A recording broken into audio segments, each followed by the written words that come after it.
తెలంగాణ ప్రజలు ఎప్పుడెప్పుడా అని ఎదురు చూస్తున్న పథకాలు ప్రారంభమయ్యాయి.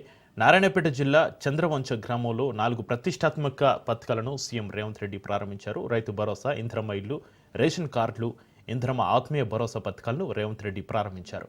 హైదరాబాద్ మినహా మిగిలిన 606 మండలాల్లోని ఒక్కో గ్రామంలో లబ్ధిదారులందరికీ పథకాలను అమలు చేయాలని ప్రభుత్వం నిర్ణయించింది.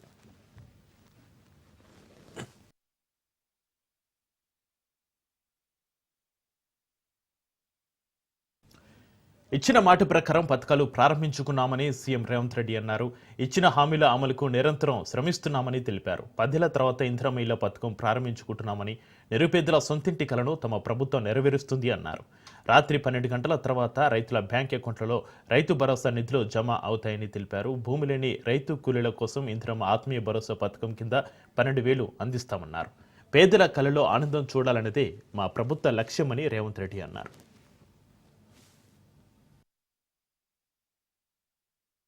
మొదటి విడత రైతు భరోసా 7,625 కోట్ల రూపాయలు రైతుల ఖాతాలో వేసి రైతులకు రైతు భరోసా కార్యక్రమాన్ని మనం అమలు చేయడం జరిగింది.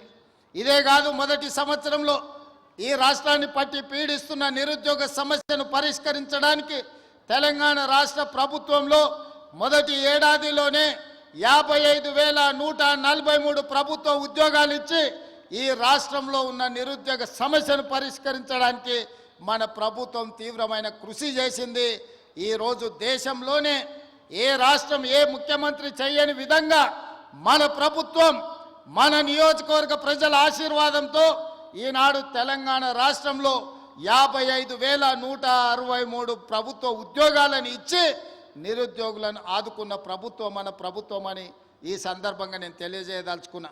ఇదే కాదు, ఈనాడు ఈ రాష్ట్రంలో వ్యవసాయానికే 24 గంటలు ఉచిత విద్యుత్తు కాదు, పేదవాళ్ళ ఇళ్లకు కూడా ఉచిత విద్యుత్తు ఇవ్వాలని ప్రతి పేదవాడి ఇంటికి 200 యూనిట్లు ఈరోజు ఉచితంగా విద్యుత్తును సరఫరా చేస్తూ 50 లక్షల కుటుంబాలకు ఈనాడు ఇండ్లలో కూడా పేదవాడి కళ్ళల్లో, పేదవాడి ఇంటిలో వెలుగులు చూడాలి, పేదవాడి కళ్ళల్లో సంతోషాన్ని చూడాలి అని ఈనాడు మనం 200 యూనిట్లు పేదవాళ్లకు ఉచితంగా ఇంట్లలో కరెంటు ఇస్తున్నాం. 1,200 రూపాయలతోనే ఆడబిడ్డలు కష్టపడుతున్నారని ఆలోచన చేసి మనం 500 రూపాయలకే సిలిండర్ ఇవ్వాలని ఈనాడు తెలంగాణ రాష్ట్రంలో 50 లక్షల కుటుంబాలకు, ఆడబిడ్డలకు 500 రూపాయలకే సిలిండర్ ఇవాళ ఆడబిడ్డలకు ఇస్తున్న రాష్ట్రం ఏదైనా ఉందంటే అది తెలంగాణ రాష్ట్రం అని చెప్పి ఈ సందర్భంగా నేను గర్వంగా చెప్పదలుచుకున్నా. మొదటి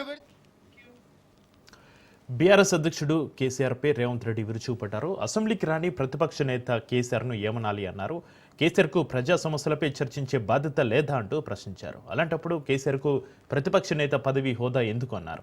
అలా ఫామ్ హౌస్లో పడుకుని పరిపాలన చేస్తామంటే కుదరదన్నారు. అధికారులు గ్రామాలకు వెళ్తే చిల్లర పంచాయతీలు చేస్తున్నారని ఫైర్ అయ్యారు. కేసీఆర్ కుటుంబంలో చాలా మందికి పదవులు ఇచ్చారన్న సీఎం ఏ పదవి లేకుండా ప్రజలకు సేవ చేస్తుంటే విమర్శలు చేస్తున్నారని మండిపడ్డారు.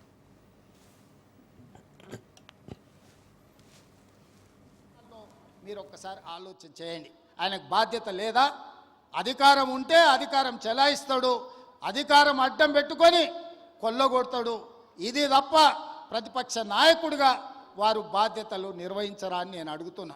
ఇక్కడ పరిశ్రమలు తెచ్చి, ఇక్కడ పెట్టుబడులు పెట్టించి, మన చదువుకున్న నిరుద్యోగ యువకులకు ఉద్యోగాలు, ఉపాధి అవకాశాలు కల్పించి ఇక్కడున్న ఆడబిడ్డలను ఆదుకోవాలని ఒక పరిశ్రమ తెస్తే ఆ పరిశ్రమ భూసేకరణకు పోయిన అధికారుల మీద దాడులు చేయిస్తారు, రాళ్లతో కొట్టిస్తారు, వాళ్ళని చంపాలని చూస్తారు. ఇదేనా న్యాయం? మనం ఒకవేళ అట్లనే ఆ ప్రభుత్వంలో చేసి ఉంటే 10 ఏళ్ళు వాళ్ళు పరిపాలన చేతురా? కొడంగల్కి ఒక్క పైసదేలే, ఒక పరిశ్రమ రాలే. ఇవాళ మనకు అవకాశం వచ్చినప్పుడు మనం చేసుకుందామంటే ఇవాళ అధికారుల మీద దాడులు చేపిస్తారు. ఈ విధానం మంచిదా? మీరు ఒక్కసారి ఆలోచన చేయండి.